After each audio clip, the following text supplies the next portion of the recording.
Hey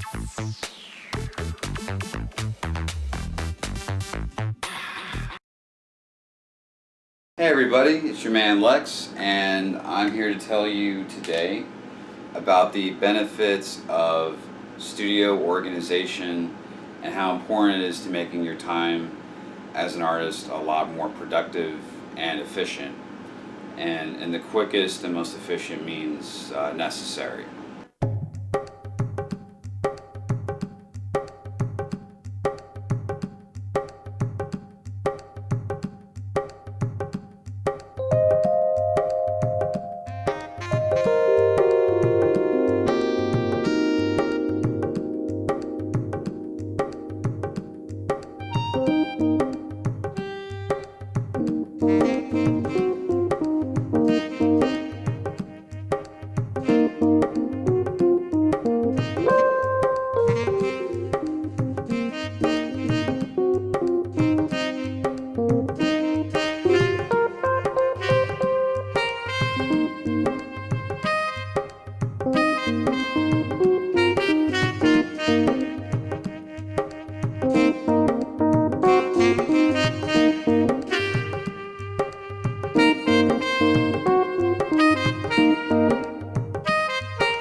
So let's talk about the desk.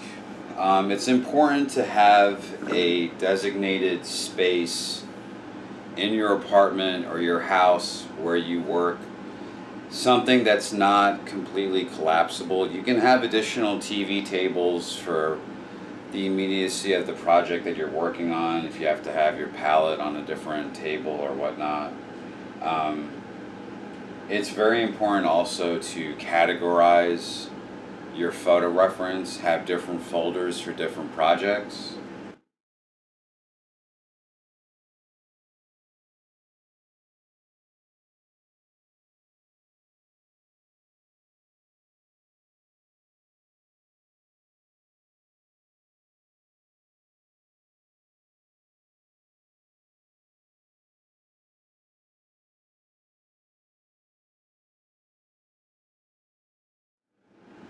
I work 2/3 of the time as a comic book artist and an illustrator, and the other third is I'm a fine artist. I have a separate fine art studio in Brooklyn where I go every weekend to work on my fine art projects. My comic book and illustration work I do at home in my studio in my apartment in Queens. So because I work mostly as a comic book artist, it's very easy for me to become overwhelmed by all the photo reference that I need for the projects.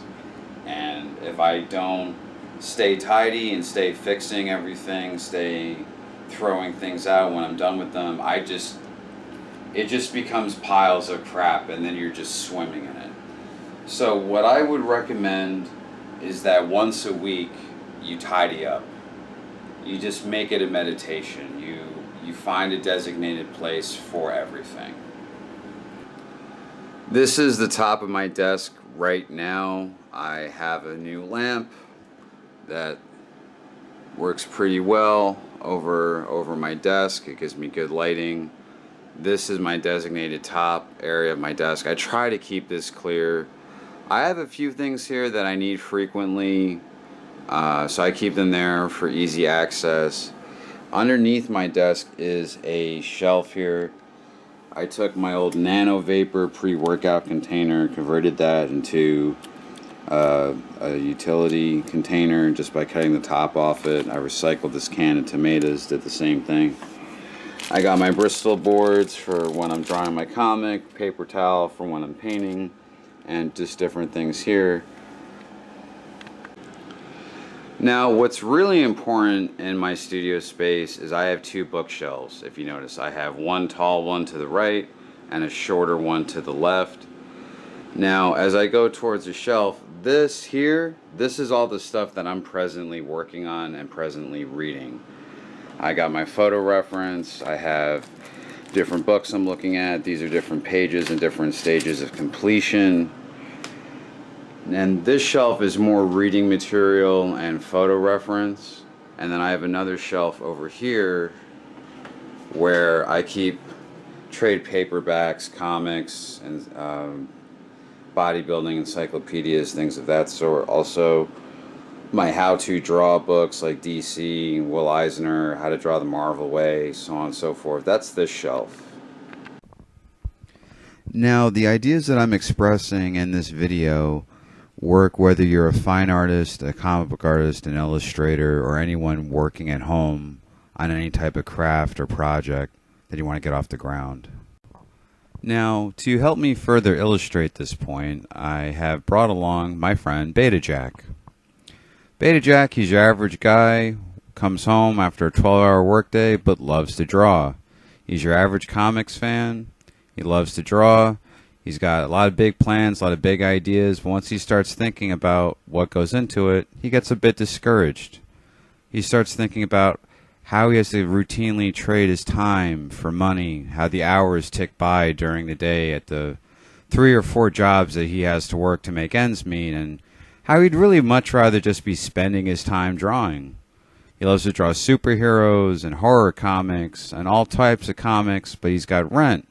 He's got bills. He's got expenses. And all these things get in the way because he's constantly trading his time for money. Jack would much rather be spending his time drawing zombies and zombie comics.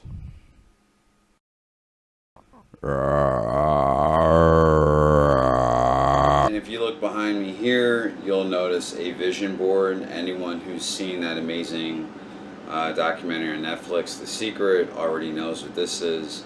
In another video, I'll explain how the law of attraction works when you're an artist and a bodybuilder, or just a fitness competitor. Studio organization, having a place for everything, is step 1. Step 2, you really need to go through your closet and organize a storage closet. I recommend you have a filing cabinet in your closet. One drawer is for important papers, another drawer is for your brushes or for your paint mediums.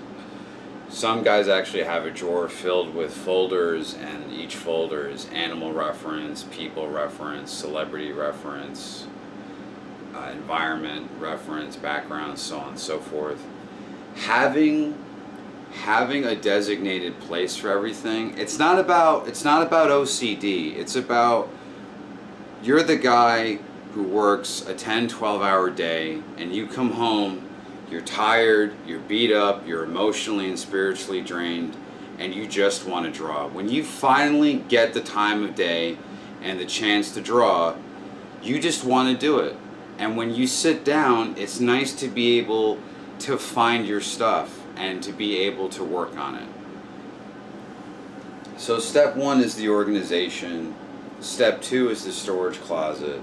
Step 3, I would totally recommend getting a storage unit. If you're an artist and you want to maintain any type of relationship with a significant other, storage unit. Those are 2 very important words.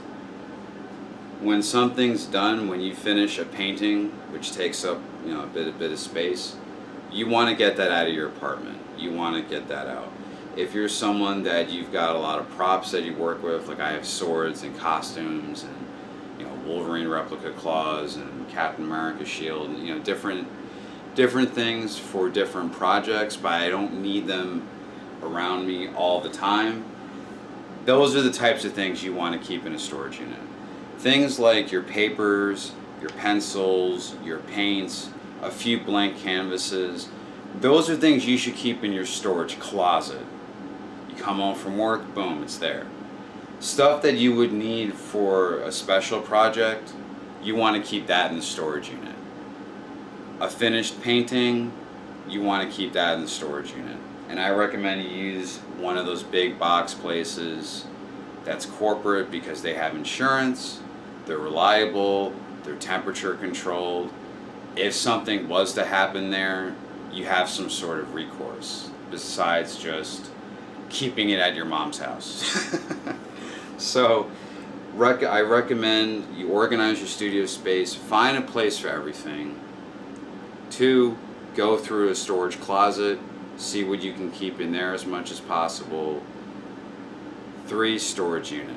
And doing these things will make your time that you finally get to sit down and do your work, it'll make it more productive and a lot more fruitful.